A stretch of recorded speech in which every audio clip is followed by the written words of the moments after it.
This video is going to look at how to rearrange a basic equation to solve a working equation for a different variable. In this problem, we want to take the equation x equals xi plus vit plus 1/2 at squared and solve it in terms of a.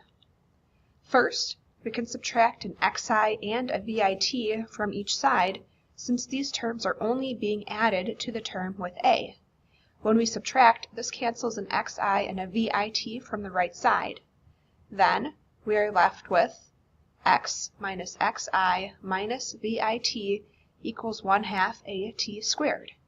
Since we want to get a by itself, we can multiply both sides by 2 and divide both sides by t squared. This is the same thing as multiplying by the reciprocal of t squared divided by 2, which would be 2 divided by t squared. When we multiply by the reciprocal, we cancel out the 2 and the t squared on the right-hand side. We want to make sure we multiply each term on the left-hand side by 2 divided by t squared, so we are going to place those terms in parentheses. Finally, we see that a is equal to 2 divided by t squared multiplied by the sum of x minus xi minus vit. This concludes our example of rearranging a basic equation to solve a working equation for a different variable.